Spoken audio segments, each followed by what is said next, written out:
Je veux d'abord vous redire, Madame la Ministre, l'importance que nous accordons à cette loi. Une loi qui fera date. Une loi dont la pertinence, d'ailleurs, a été encore renforcée par l'actualité depuis la première lecture. Nous vivons en effet actuellement une véritable rupture technologique. Le monde entier plébiscite les énergies renouvelables et la maîtrise de l'énergie aux dépens des énergies fossiles et fissiles. Il est donc plus que temps que la France prenne la voie de la diversification énergétique et même, comme le préconise l'ADEME, aille vers les 100% d'énergie renouvelable, bien moins dangereux et bien moins coûteux. La France ne peut pas rester les bras croisés en regardant passer le train de l'histoire. Le déploiement à grande échelle du solaire bon marché, avec stockage à domicile, de l'éolien, des réseaux intelligents, c'est en ce sens qu'il faut orienter nos entreprises publiques énergétiques. Et c'est l'orientation pertinente que prend cette loi. Et par son titre 8, elle affirme le retour de l'État dans la gouvernance de cette stratégie. Alors, à ce titre, le Sénat a adopté 12 nouveaux articles et en a adopté 5 conformes. Je ne vais pas revenir ici sur l'ensemble des modifications. Certaines qui renforçaient le texte ont été confortées par la Commission.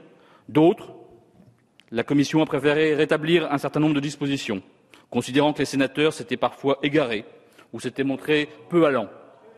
Le chapitre 1er traite des outils de la gouvernance nationale.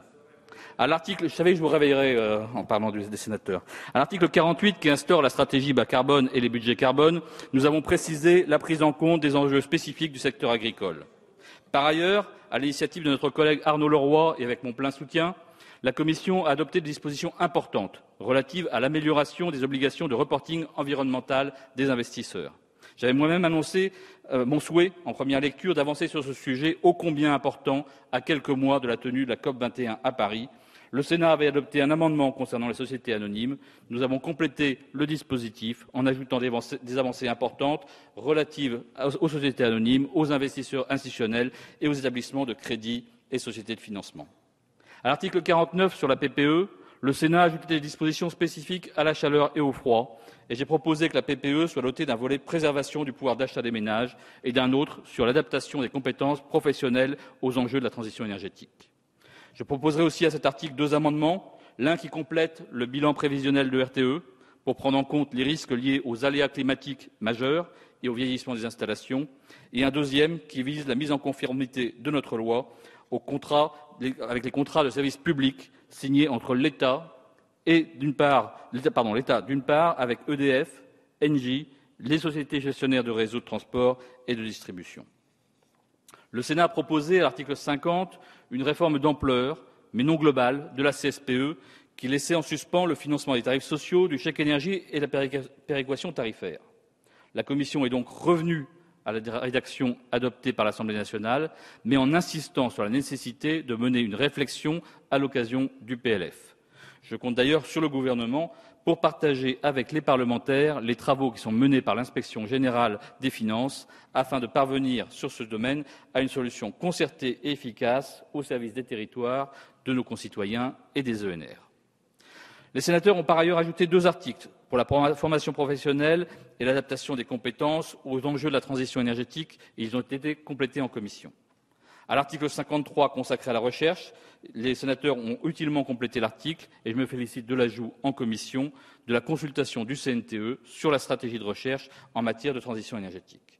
Je me réjouis également de l'adoption conforme des dispositions qui sont relatives au médiateur de l'énergie et du renforcement de celles consacrant l'existence de l'IRSN, que nous avons d'ailleurs précisé en commission spéciale. Le chapitre 2 traite du pilotage de la production d'électricité.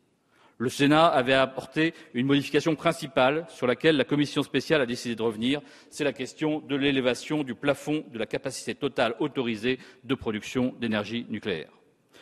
Plusieurs d'entre vous ont déposé des amendements sur ces sujets. Vous connaissez ma position, celle du gouvernement. Il ne me semble donc pas nécessaire de revenir ici sur la question de cette élévation et à quel point elle viderait cette mesure de son sens. Nous aurons le débat en temps voulu. Je proposerai pour ma part un amendement supplémentaire prévoyant que l'autorité administrative se fonde également pour délivrer ces autorisations d'exploiter sur l'impact sur les finances publiques en amont, en fonctionnement et en aval de l'installation, conformément aux préconisations de la commission d'enquête sur le coût de la filière nucléaire.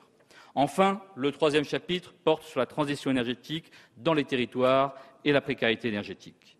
L'article 56 crée les programmes régionaux d'efficacité énergétique et les plans climat-air-énergie territoriaux.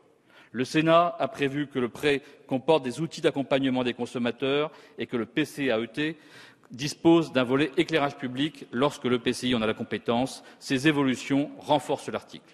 J'ai également proposé un amendement adopté par la Commission qui permettra l'articulation des schémas régionaux biomasse et de la stratégie nationale de mobilisation de la biomasse afin de permettre que l'exploitation de cette ressource essentielle renouvelable se développe de manière rationnelle sur notre territoire.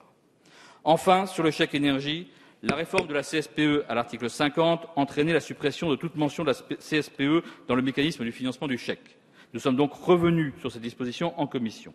Par ailleurs, j'ai proposé de renforcer l'accompagnement des consommateurs en ajoutant d'utiles conseils sur la bonne gestion énergétique du foyer à la notice d'information qui accompagne la délivrance du chèque. Et j'ai proposé, et ça a été accepté par la Commission, d'ouvrir une expérimentation afin que le chèque énergie puisse être utilisé pour l'acquisition d'appareils énergétiquement performants. Voilà ce que je voulais vous indiquer, mes chers collègues, et je vous redire, Madame la Ministre, à quel point nous abordons donc cette nouvelle lecture d'une loi cruciale avec enthousiasme. Merci.